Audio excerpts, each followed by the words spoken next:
மோசேயினுடைய ஆவிக்குரிய வளர்ச்சி, ஆவிக்குரிய அந்த மெச்சூரிட்டி எந்த லெவல்ல இருக்குன்னு பாருங்க. ஆண்டவருக்கும் நமக்கும் இடையில உறவு எந்த அளவுக்கு உறுதியானதாக இருக்கிறது என்று நம்ம கொஞ்சம் அனுதினமும் யோசிச்சு பார்க்கணும். நம்ம தினமும் காலை வேளையில தேவனை தேடும்போது, தேவனோடு பயணிக்கும் போது, தேவனோடு நம்ம வாழ்க்கையை அர்ப்பணிக்கும் போது, தேவன் நம்ம மேல வைத்திருக்கிற திட்டங்களோடு நம்ம பயணிக்கும் போது, அவருக்கும் நமக்கும் இடையிலான அந்த ஸ்பிரிச்சுவல் ரிலேஷன்ஷிப் எந்த லெவல்ல இருக்குன்னு நம்ம அனுதினமும் நம்ம செக் பண்ணி பார்க்கணும். மோசே இங்க செக் பண்றாரு பாருங்க. ஆண்டவர் சமூகம் முன்பாக போகும்னு சொன்னாரு. இல்ல என் கூட வரணும்னு மோசே சொன்னாரு. சரி உன் கூட வரேன்னு ஆண்டவர் இறங்கி வந்தாரு. இப்ப மோசே இன்னும் கொஞ்சம் ஒரு ஸ்டெப் மேல போய் என் கூட வரதெல்லாம் இருக்கட்டும் ஆண்டவரே, உங்களுடைய மகிமை என்ன என்பதை நான் இன்னைக்கு பார்க்கணும். உங்களுடைய மகிமையை நான் பார்த்தாதான் இந்த இடத்த விட்டு நான் கிளம்புவேன். மோசே ஒரு வைராக்கியமா நிற்கிறாரு.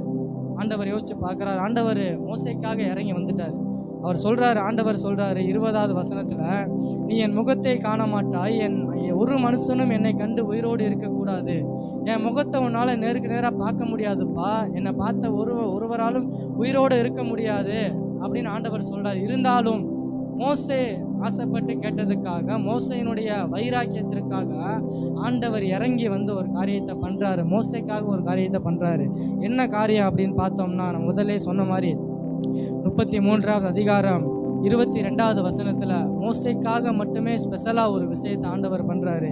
என் மகிமை கடந்து போகும்போது நான் உன்னை அந்த கண்மலையின் வெடிப்பிலை வைத்து நான் கடந்து போக மட்டும் என் கரத்தினால் உன்னை மூடுவேன் அப்படின்னு ஆண்டவர் சொல்றாரு. இந்த காலை வேளையில வாழ்க்கையில கிறிஸ்துவுக்குள்ளான ஒரு பயணத்துல நமக்கும் தேவனுக்கும் இடையிலான அந்த உறவுல பிரிவினை இல்லாத போது, அந்த உறவுல எந்த தடைகளும் இல்லாத போது, தேவனோடு உறுதியாக நம்ம பயணிக்கும் போது, தேவன் நமக்காக எந்த லெவலுக்கு வேணா இறங்கி வருவாருங்க. அதை நம்ம முதலாவது புரிந்து கொள்ளணும். நம்ம கேட்கறது தேவன் செய்வார். என்னுடைய திட்டங்கள் அல்ல, நம்முடைய திட்டங்கள் அல்ல, நம்முடைய யோசனைகள் அல்ல, நம்முடைய ஆசைகள் அல்ல, நம்முடைய விருப்பங்கள் அல்ல. ஆவியானவர் என் மேல உங்கள் மேல ஒரு பெரிதான திட்டத்தை வைத்திருக்கிறார். அதை நிறைவேற்றுவதற்காக, அந்த திட்டத்திலே பயணிப்பதற்காக உங்கள் வாழ்க்கையை தேவனிடத்தில் அர்ப்பணியுங்க. தேவன் உங்களுக்காக இறங்கி வந்து பல காரியங்களை செய்ய ஆயத்தமாக இருக்கிறார்.